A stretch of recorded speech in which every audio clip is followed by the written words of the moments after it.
Well, greetings. Welcome to the Dividing Line early on a Wednesday. Just bouncing around trying to schedule stuff and get things done, and just going to be that way for a while. And so appreciate your bouncing around with us. Let's start with what's on everybody's mind and then move on to a number of other things. Obviously, as news started coming out, I think Monday evening, after we did the program in response to the Orlando shootings, a huge factor has arisen that, changes the character of everything.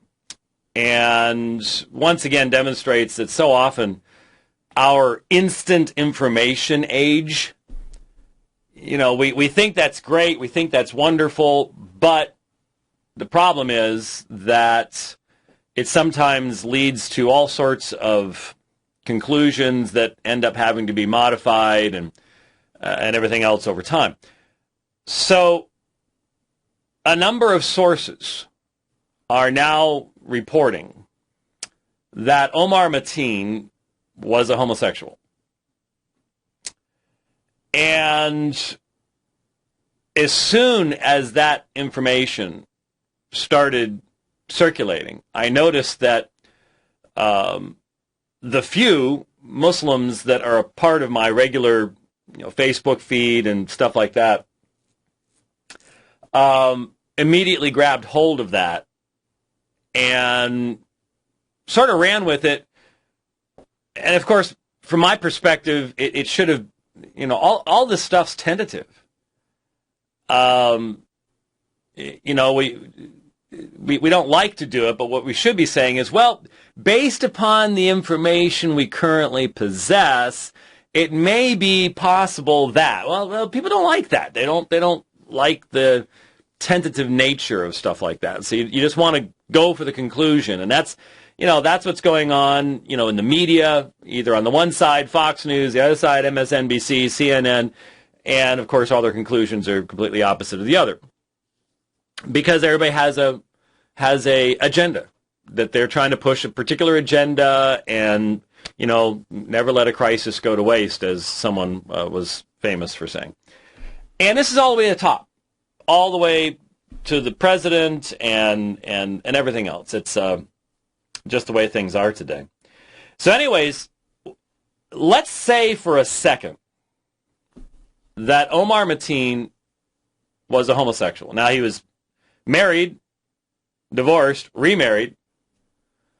That's not unusual, especially for someone in his situation, which for cultural reasons, marriage is the absolute expectation. And, of course, his first wife accused him of, abuse and things like that. People at the club saying he had been there many times before. Of course, someone could say, well, he's just scoping the place out. Don't know.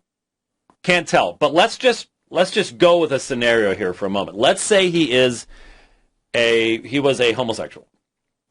And the reality is the drama that exists, especially amongst male homosexuals, is epic and legendary. It already, there's lots of statistics about divorce amongst allegedly married male homosexuals. It's a fact. It's a well-known fact that male homosexuals, on average, have dozens, some often hundreds of partners. It is expected that on a sexual level there is going to be what used to be called unfaithfulness, which I don't know what that means anymore given the degradation, redefinition of actual marriage. But anyway, think about what that makes it as an obvious possibility. What makes it obviously possible is that the whole ISIS thing was a cover. That he wanted to strike out at a community that who knows why, who could ever really know why, maybe some private thing to where he felt rejected, and because I saw a number of things about how he didn't really fit in anywhere and that kind of stuff. We don't know why people crack the way that they do very often. And so what would be the best way, if you wanted to strike back at the homosexual community as a homosexual, what would be the best way to cover it? And you could even spin it this way. What if he identified his Muslim heritage as part of the reason why he had failed to gain entrance into the community he wanted to gain entrance into? What would be a greater way to strike at two communities than to make that 911 call? Now, do I know that's what happened? No. But I have to admit it's a possibility. And if you won't admit it's a possibility, I've just got to ask you why. What's your agenda? I know why the socialist, regressive liberals, they don't want to go there. But I'm talking to people that really want to seriously think about what the truth is here. Why isn't that a possibility? Now, it's also possible that he had a religious experience and recognized the only way he could ever really have forgiveness from Allah, given the teachings he was given, was to go out as a martyr. And that he had so much guilt about his homosexuality and about his drunkenness, because some of the reports said he had been kicked out of the club more than once in a drunken state. That also has to be a possibility, that he embraced that and went for it. Will we ever know? I don't know. But those scenarios are possibilities. And of course, we're operating on so little information. Like I only found out last night. When I first heard about it, it says, sound like he had a semi-auto. By the way, please, people in the media, take a basic gun course and figure out the difference between an automatic weapon and a semi-auto. They're not the same thing. I've fired an automatic weapon. I know people. I know people in the police. And I've got video of me firing a fully auto weapon. And an AR-15 is not. There are versions called the M16 that is a fully automatic weapon, but the stuff you buy. Did you see that New York reporter writer guy? Oh my goodness. That I couldn't believe that article. That was shocking. That was just like, seriously? Yeah, the latest evaluation that I've seen on that is it's not that he is a gun expert; it is that he is a wimp. Oh yeah, well that was my first term. I'm sorry. If your shoulder gets bruised by firing an AR-15, it's a 223 for crying out loud. Now I know if you've never touched a gun, you don't know the difference between a 223 and a 338 Winchester Magnum. But let me tell you something. I offered on Twitter, if he'd like to actually bruise his shoulder, yeah, I have a Ruger 338 Win Mag, and I know how to use it. Ask the black bear hanging in my office. You won't get a reply, though. I'm sorry? There will be no reply. Well, I sort of figured the term hanging sort of indicated that, but one shot, she never moved. Okay, I didn't miss. 338 Win Mag will. I mean, I've told the story before, but the way the bear approached and where I was sitting, I could not put the stock in my shoulder. I had to twist so far behind me that the only place to put the stock was my bicep, and my bicep was bruised for 2 weeks. Okay, one round. Did you cry? I did not cry. I rejoiced. Cry. Oh, okay. Okay. And so, I mean, if you're for this reporter, if you're laying prone on the ground A .338 will slide you backwards when you fire it. Okay? A .223 will not. Oh, please. Unbelievable. Learn the difference. Well, he's not writing for anybody who knows these things anyways. He's writing for his fellow New Yorkers that would never touch a gun if they're... And they're the first ones that go when the zombie apocalypse happens anyway. It's illegal pretty much for most of them anyway. Well, this is true. This is true. But except for this guy in Florida who had licenses. Oh, you got to think about it. This guy probably had the qualifications to be a bodyguard for a United States senator. Yeah, I know. We got to think about the fact that he had law enforcement level. I know. Credentials. Yeah. Anyway, we digress from the theological at that point, though it does speak to the utter lack of integrity and truthfulness in modern media. It just... Anyhow, these scenarios are possibilities. Oh, but I didn't finish the point. As soon as I heard about the shooting, I figured, he had a semi-auto, probably had an AR-15. That's what everybody was talking about. He didn't have an AR-15. What was it he had?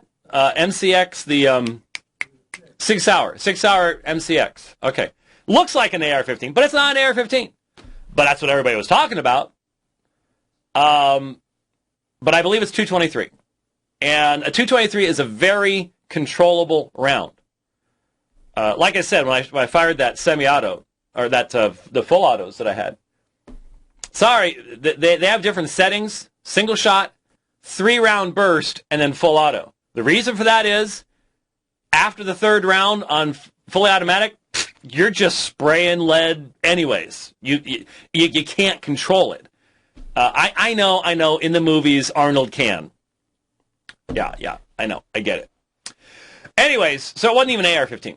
So the level of accuracy, nothing there. What? Well, really, the standard is more that it was a scary-looking gun. Yeah, it's scary, very scary looking. It was an SLG.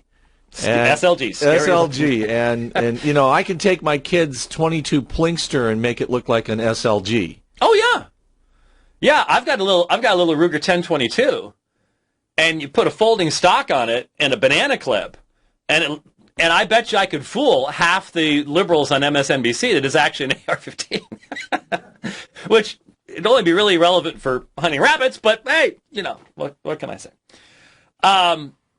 Accuracy, yes, that's what we were talking about. So these scenarios exist, and we have to allow for these possibilities. Now, why do I raise this issue? Well, there is, what was it, 6-9 months ago, maybe at the time of the Paris shootings, something like that, I got into all sorts of trouble. Because when something like this happens, the idea now is amongst many Christians, stop thinking, paint with a broad brush, and deny everything you've been saying up till now. That seems to be the idea amongst many Christians. And it was all about my daring to say that there are Muslims who sincerely, really, honestly find this type of activity to be horrific, un-Islamic, etc., etc. No. All Muslim. And it's like, okay, let's point something out. You read something to me right before I came in here. Do you still have that around? Because evidently, a number of people have commented on the Orlando shooting, and we mentioned the Westboro Baptist Church. And you know what the Westboro Baptist Church has said. But then we had Steven Anderson. And, of course, the media picked up on Steven Anderson and repeated Steven Anderson's statements. Then yesterday, the media picked up on Walid Shubat. Now, Waleed, I don't know how this is possible, but Waleed Shoebat has become even more aggressively, wildly insane than we've seen before. Pretty hard to do, but we're talking gnawing on the leather straps holding you to the gurney crazy. And various of his articles, they cherry-picked certain statements, and there is no context possible that would in any way ameliorate the insanity of Waleed Shoebat, and the extremism and the just reprehensible stuff out there. But then, evidently, he seemed to feel left out. And so, right as I was walking into the studio, Rich informed me that Pat Robertson has decided to give us some of his great wisdom. I think Pat is about 114, somewhere around there. And you say you shouldn't talk. Yeah, well, I hope once I start saying stuff like this, somebody will shut me up. But what did dear brother Pat have to help us with here? Well, I've lost the story on the Facebook trending because Waleed Shoebat took its place. How about that? Well, he was trending yesterday. This. Yes. So, but apparently, in response to the Democrats and liberals' response to the Orlando massacre, the quote that's being thrown out is that we should just all stand back and let them kill themselves. Thank you, Pat Robertson. So, here's the point. Michael Brown released a video in response to Steven Anderson repudiating the very essence of the attitude that defines Steven Anderson. I mean, he's a cult leader, but the point is that we demand the right of self-definition of what we believe. Now, Steven Anderson is a Baptist. I am a Baptist. So to the world, we're like this. We're just peas in a pot. And Pat Roberts is a charismatic. Michael Brown's charismatic. Peas in a pot. I don't know anybody who's like Waleed Shoebat. But hey, that's something else. And Westboro, definitely out there. But they're Baptists too, allegedly. I mean, it's on the name Westboro Baptist Church.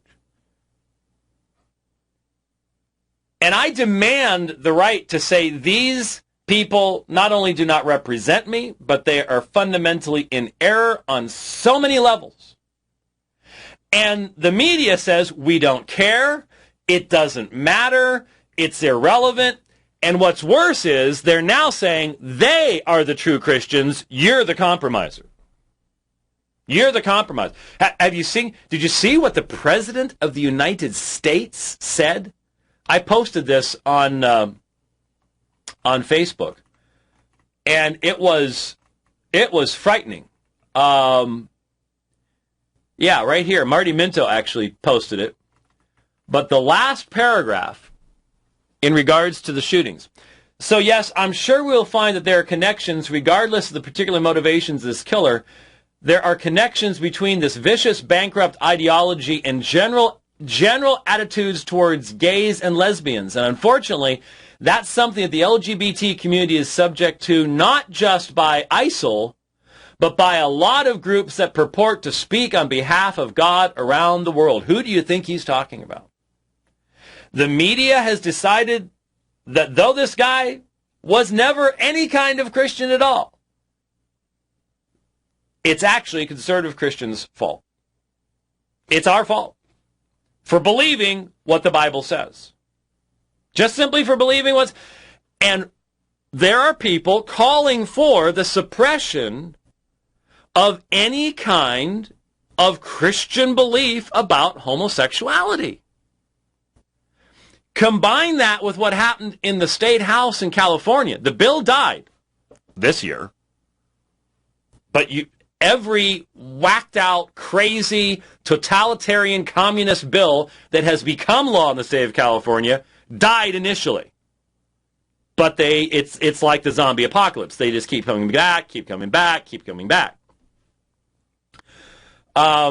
So what was that bill about?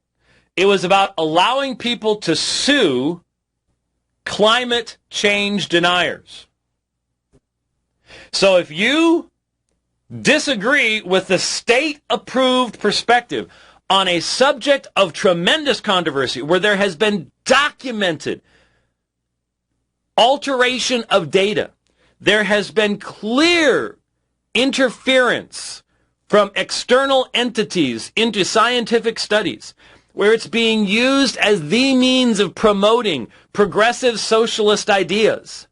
If you dare disagree, you can be sued for saying what you say. And if you can't see that that attitude will then be applied almost instantaneously to the expression of a belief in the creation of the world, that mankind is the creature of God, or that God gets to define human sexuality and that there's right and wrong in human sexuality, then you are naive and not even looking at what's happening around you. You don't understand what motivates totalitarians. You don't understand it. So, if we keep this in mind, with what's going on along those lines, then our very freedom to be able to differentiate ourselves from these whack jobs, like Waleed Shoebat and the Westboro Baptist Church and Stephen Anderson, is going to be under attack. The world hates the gospel. Don't expect them to be fair. They're going to be unfair. Just yesterday, at the Southern Baptist Convention, someone made a motion that Islam should be, my understanding is, I didn't take time to go look at the videos, but someone made a motion about making Islam illegal, and there was a raucous seconding of the motion. Now, eventually, someone comes along and says, no. Because, I mean, Baptists doing something like that? We were the original ones fighting for religious freedom. We were the original radicals. Anyway, there's a lot of forgetting about history going on. So the point is, Michael Brown wants to differentiate himself from Pat Robertson. I want to differentiate myself from Stephen Anderson.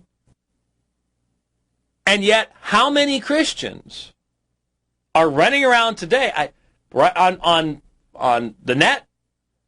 I am the great compromiser, because what do I say? I recognize that Islam is not monolithic. Not just the Sunni Shia split, but there are different understandings of Sharia within Sunni Islam. And anybody who studies Islam knows this, but you see, it's that study part, and then it's that fairness part, and then it's that thinking part that seems to get lost, especially at times like this, where emotion becomes the way of thought. Well, emotion is never the way of thought, but in our land today, that seems to be the case, even amongst Christians. So I had some guy on Facebook post this whole thing about how I'm just trying to get cozy with the Muslims and all the rest of the stuff. And of course, Steve Hayes over at Triblog has just completely lost his mind.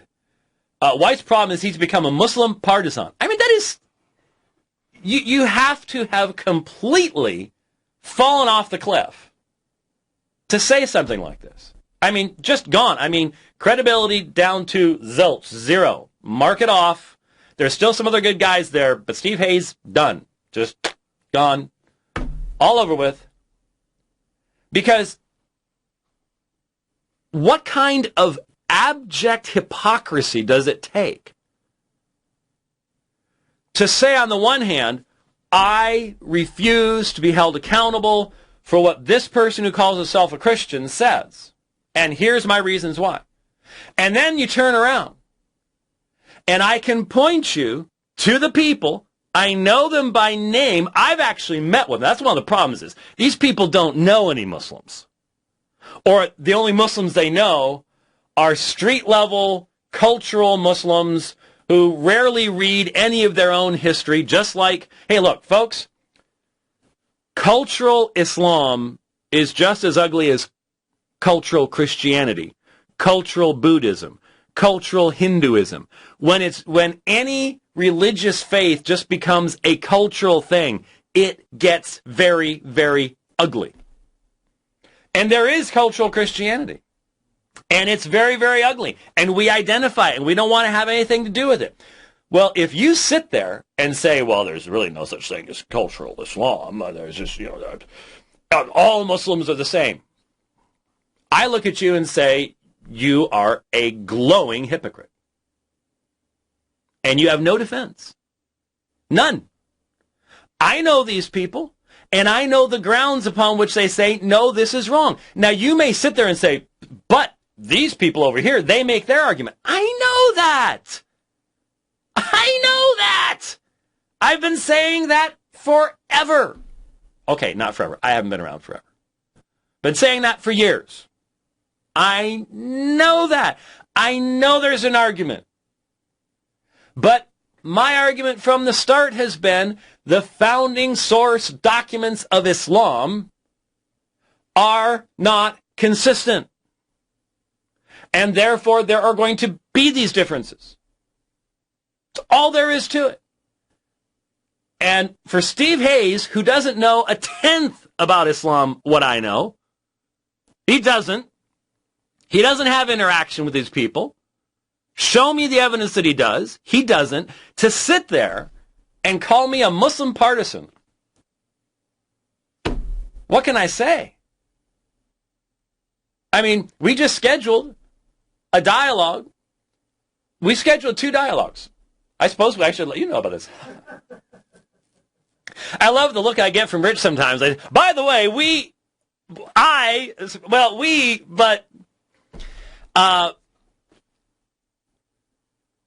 I go up to Colorado in July.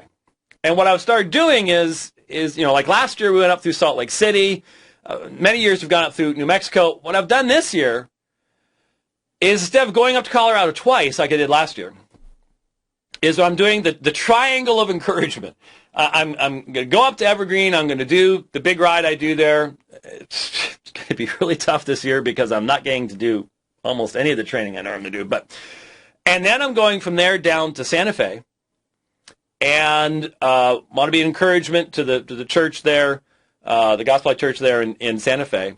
And then I'm driving, so that's this part of the triangle, and then I'm going across to Salt Lake City, and I'm going to be with Jason Wallace at the OPC there. And Jason's a go-getter when it comes to, he does debates, and he loves setting up debates and stuff like that. Well, one dialogue with Alma Allred on who is Jesus, is the Jesus of Mormonism, the Jesus of the Bible. And then, that's at the beginning of the weekend. On the other side, the last day that I'm there before I drive back to Colorado, he went ahead, and Jason's a nice guy, contacted the local imam, and basically, and this is what's going to make it really interesting, we're going to do the same topic except with Islam. So I think that's really neat to be able to do the 2 topics. And maybe for folks like Steve Hayes, the fact that we can do this respectfully, kindly, that we don't have to start a war. Alma Allred and I, it's going to be sharp disagreement, but Alma and I have known each other, oh, good grief, when did that man walk up to me? I can remember this day. Oh, earlier than that. No, it was earlier than that. Because I remember he came to D.L. Culliver's house when I spoke on grieving, and that was early 90s.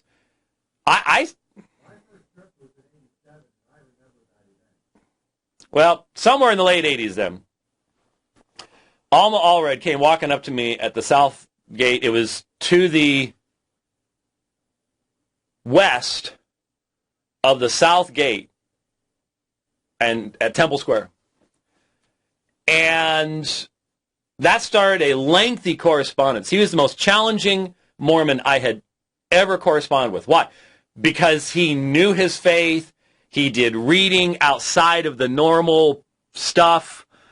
He had lots of contact with the leadership of the Mormon Church. I mean, I've been listening to some of the dialogues he's had with Jason up there, and it's been fascinating. I did tell Jason, this is going to be a little bit creepy, because I don't know if you have seen Alma over the past number of decades, but he now looks like one of the three Nephites. Do you remember the three Nephites? And they showed up in their robes. He looks like one of the three Nephites. Without the costume. Exactly. So it sort of freaks me out a little bit that I'm going to be having a dialogue with one of the three Nephites. But anyway. Anyway, we're setting these up. I guess there are some people that don't think that the discussion we had at Reformed Theological Seminary in Orlando, ironically, with Muhammad Musri, that we should do that.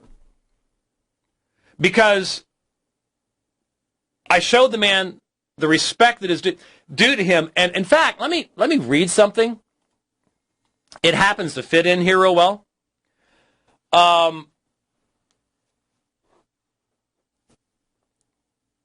and I went and skipped that other one.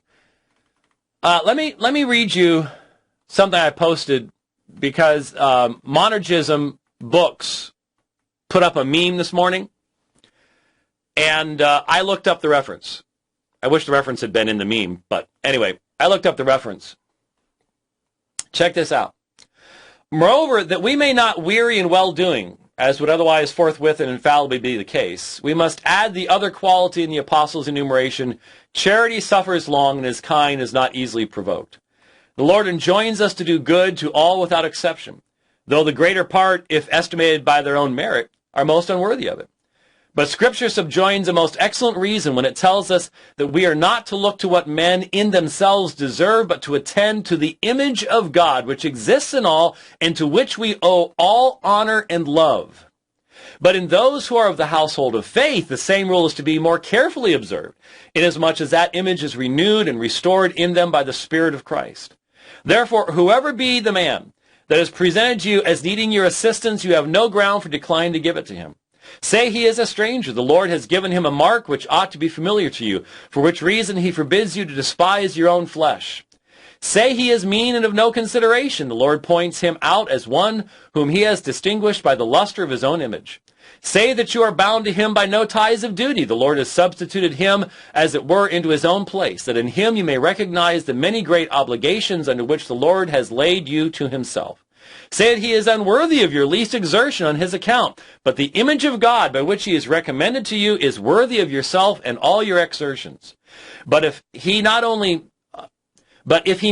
merits no good, but has provoked you by injury and mischief, still this is no good reason why you should not embrace him in love and visit him with offices of love. He has deserved very differently from me, you will say, but what has the Lord deserved? Whatever injury he has done you, when he enjoins you to forgive him, he certainly means that it should be imputed to himself. In this way only we attain to what is not to say difficult, but altogether against nature, to love those that hate us, render good for evil, and blessing for cursing, remembering that we are not to reflect on the wickedness of men, but look to the image of God in them, an image which, covering and obliterating their faults, should by its beauty and dignity allure us to love and embrace them. John Calvin, Institutes of the Christian Religion, Book 3, Chapter 7, Section 6. I've read the Institutes, but it was a number of years ago. I had forgotten that. I mean, when I read it, it was like the first time I was reading it. It wasn't, but it seemed that way. When you get old, you get to read books you read before, and it's new to you. It's great. Incredible stuff. That's challenging to me. And he says it's impossible. It's against nature. That is against nature. There's no question about it. But it seems extremely appropriate here. That Muslim is made in the image of God. And it is not natural for me to honor that image. It is much easier to give in to the baser things that I am seeing Christians give into this very day. It's much easier. I understand that. But I'm so thankful that I've gotten to know some of these people. And when you get to know them, some of them can be pretty mean and nasty. And you know what? I know a bunch of Baptists that can be pretty mean and nasty too. But some of these people, my heart breaks for them. I pray for them. And if you don't know one, well, go meet one, for crying out loud. But I'm just trying to do what Calvin said to do, because I think what he said there has good, solid biblical basis, and this world would be a much nicer place if more people listened to that and believed that and did that. It's a lot easier to give in to the anger and the hatred. But for Christians, that's not an option for us. That is not an option for us. Good stuff from Calvin. I appreciate exactly what it is he said. So, anyway, obviously, there's much more to come out in this situation. I am very concerned that there was already this horrific act of violence in France. What a horrible situation that was. France, look to France. Something's going to happen there. Something's going to happen there. Because they've got the soccer thing going on right now. And guess what starts in early July? And this has concerned me for a long time, because this is my sport. But Tour de France starts. And you cannot secure the Tour de France. It's not possible. By the very nature of the competition itself, it's over 2,000 miles of wide open territory. It cannot be secured. It's not possible. And I am just, to be honest with you, I'm just shocked that there hasn't been violence before this. Now, there are, again, all sorts of issues to be addressed within the Muslim community concerning the nature of jihad, when it can be engaged in, all these things.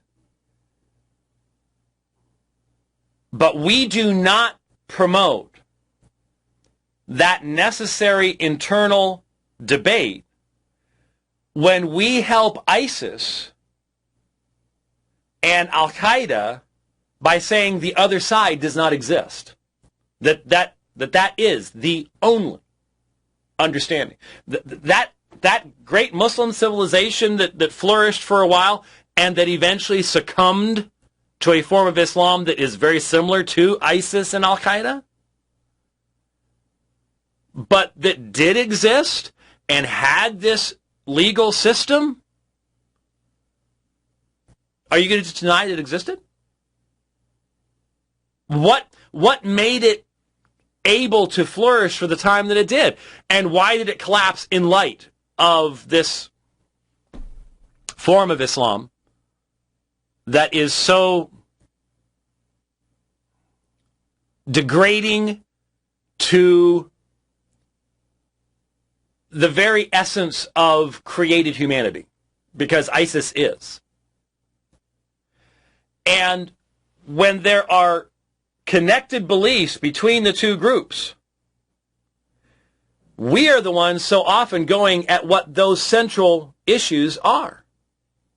We're the ones, that's what really, it's one thing when a Muslim attacks me. That's a given. I accept that. That's But when someone like Steve Hayes, who should know better, I can't even begin to conceive it. Think about the things we have emphasized to the Muslim people for so long, the things we've been focused upon. They are the central issues. The issue of, we've done entire programs. We've talked about how in many forms of Islam, Muhammad ends up taking the role of a mediator and intercessor. Why? Because Muhammad didn't understand who Jesus was. He did not understand Christ's role as mediator. The fundamental misunderstanding of the nature of the New Testament revelation is central to the reason why Islam is what Islam is and why it has produced the things that we're seeing in the world today. We're going right at those things. But we get to do it in contexts that the rest of you people don't get to do it in because we try to be fair. That's all there is to it. That's all there is to it. Amazing. Amazing. Anyway, some other things to get to today, but there will be more. There will be more coming. I can guarantee it. There will be more coming. There's going to be more coming out. And like I said, pray for France because I am concerned, very, very concerned about the next few weeks because I don't care how many security people they've got. I don't care how many security people they've got. You can't control all this. Oh, well, this is nice. Very good. This just popped up. Wait a minute, that's the 17 hours. How come it's the first time I've seen it?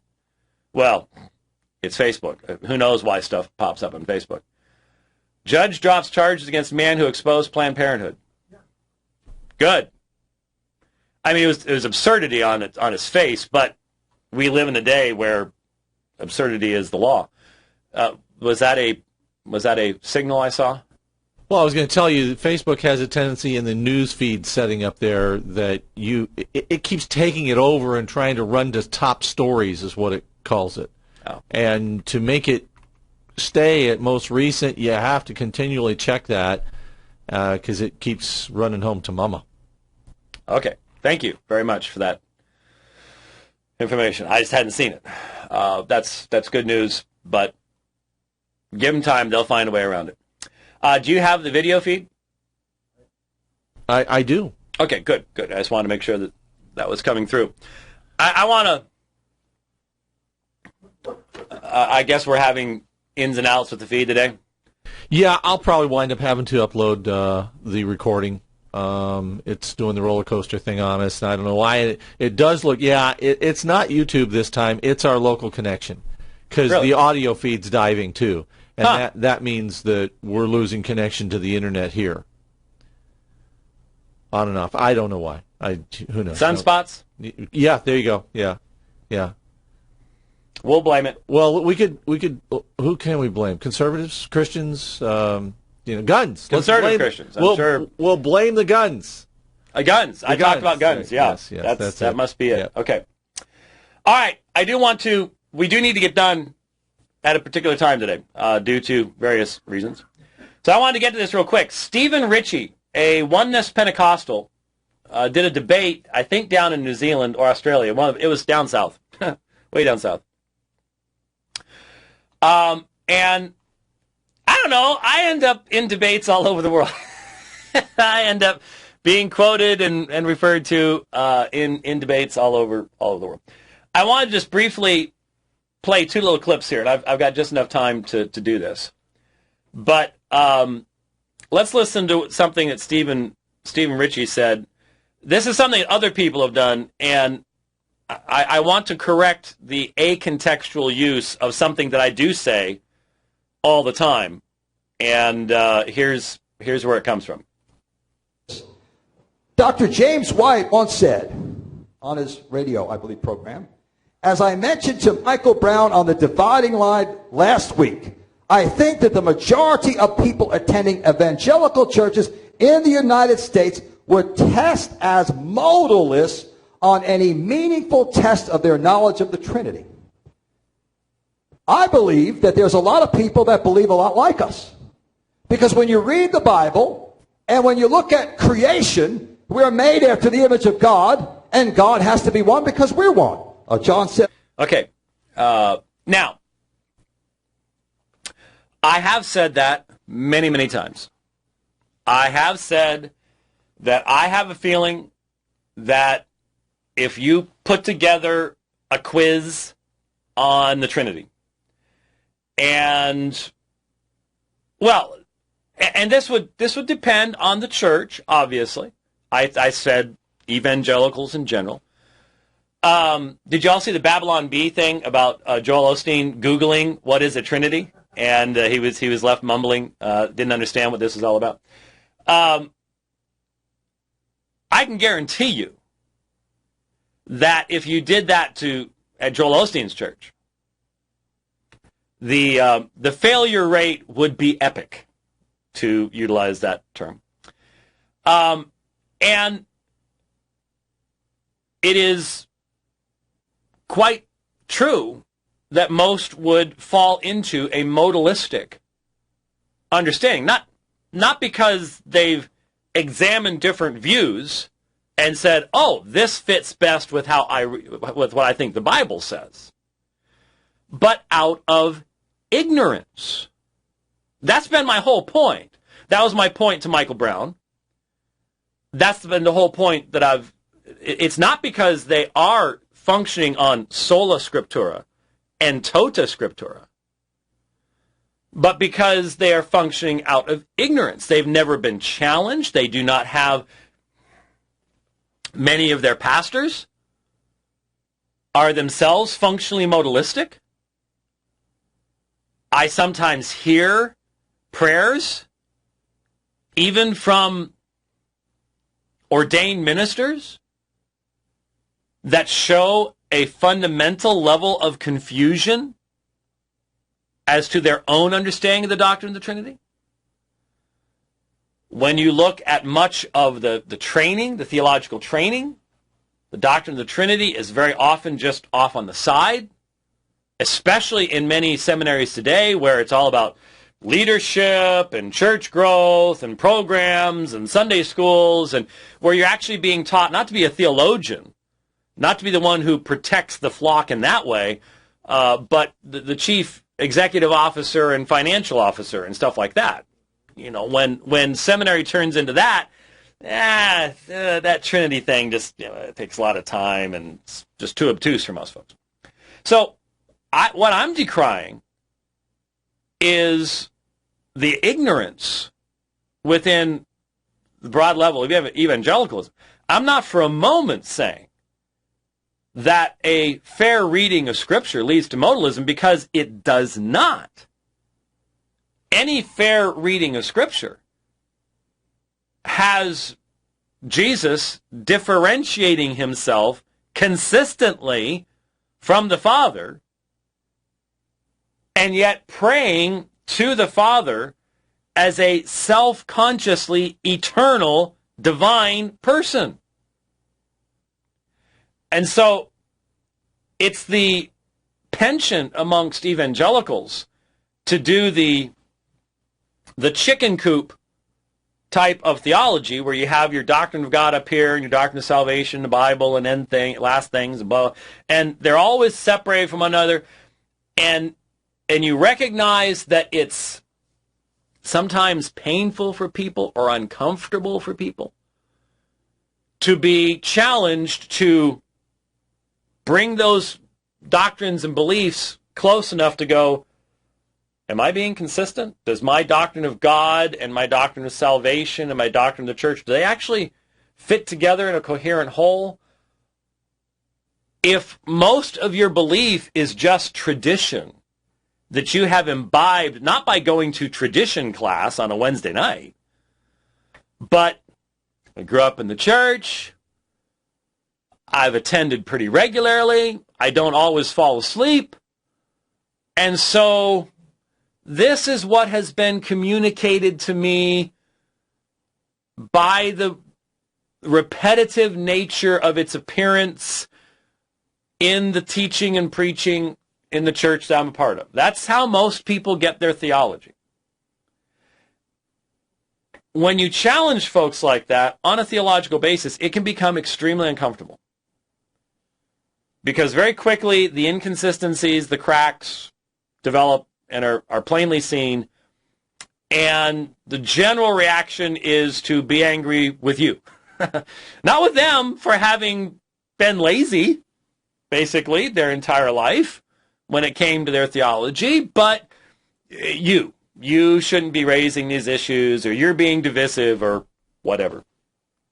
Been there, done that. Have a closet full of T-shirts on that particular subject. And so, he accurately quoted me, but not to the purpose of what I was saying.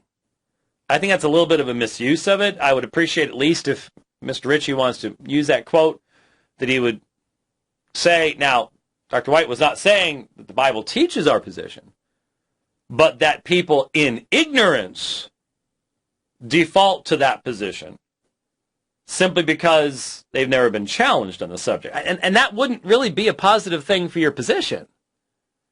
So I'm not sure why you would actually be using that. But anyway, that was the first thing. And did you notice I used the space bar to stop it? I used the space bar. You know what? You know why I generally don't do that? Because if I do anything else, if I then click over to accordance or anything else, that's not going to work anymore. No, you have to be careful there. I have to then click back on it. Once I've clicked back on the video, I might as well just mouse it on down and hit play. Yeah. So right.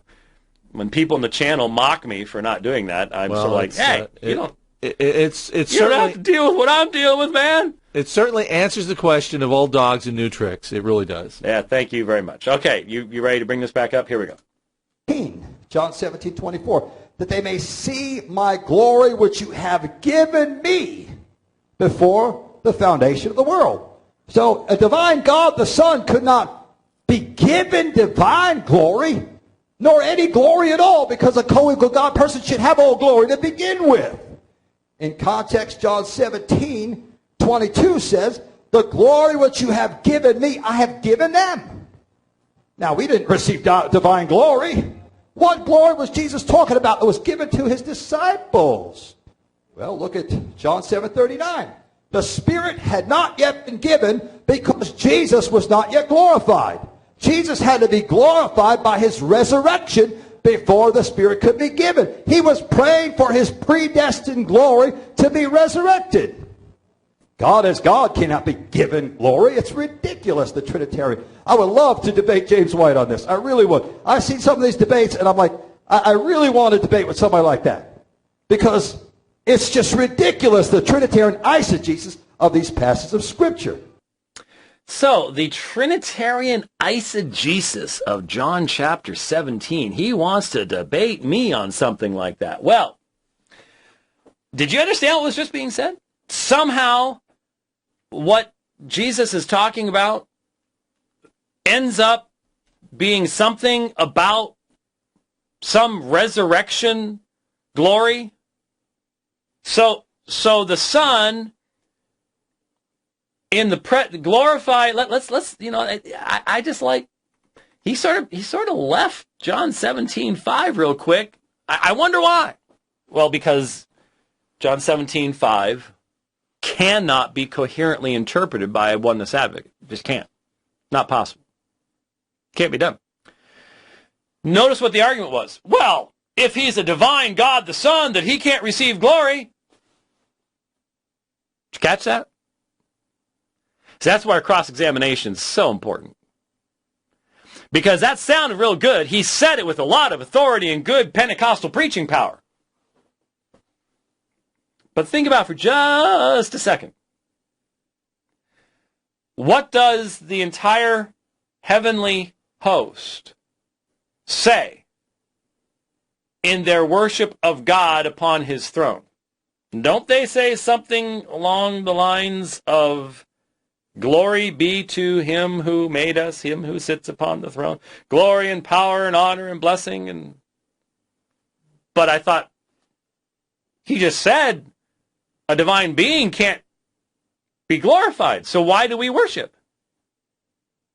That makes no sense. Now, when you look at what the New Testament's actually teaching, and you recognize that the Son has become incarnate, when you tie together John 17 with Philippians chapter 2, then the Son makes himself of no reputation. He does this voluntarily. And so there is a laying aside of that glory which was the Son's in the presence of the Father. So then it makes sense. And now glorify me, Father, together with yourself, with the glory which I had, paraseauto, at your side, in your presence, before the world was. Parasoi and paraseauto, the two phrases here, together with yourself, and then with you, the two different phrases, cannot be interpreted any other way than one person referring to a relationship with another person. But from the oneness perspective, there is no divine second person that's eternally existed. So this is where, with cross-examination in a debate, when someone just throws out these, authoritative sounding assertions, once you get to the cross-examination, you can get down into the level of the text and say, okay, together with yourself, paraseauto, this is the Son speaking to whom? So you identify the Son as a created nature, and yet then it says parasoi, that I had with you before the world was. So you think this is in the divine knowledge? How does this work? You can get down and actually deal with the actual issue. So I had never heard of Stephen Ritchie before, but hey, let's put his name on the list. There are times I go to conferences and people go, I'd love to arrange a debate and stuff like that. Well, let's, if it's on the Trinity or something like that, who knows? Maybe it'll work out. I mean, the last time I went to Australia, I ended up debating, obviously, with a oneness individual. Both of us were from the United States, which is really weird why we ended up debating in Australia. But anyway, so I'd seen that, wanted to throw it out there, say, yeah, I've seen it, and no, that was not a meaningful response to John 17:5 either. So, don't know when the next dividing line might be. I'm waiting for some phone calls and stuff. The possibility exists. We might be able to do another one this week. Maybe on Friday. Maybe. But then again, maybe not. Don't know. It's all up in the air, and we'll just let you know on Facebook and Twitter and on the blog how we're putting stuff together. But I appreciate your patience during this time. We'll see you whenever the next time is. God bless.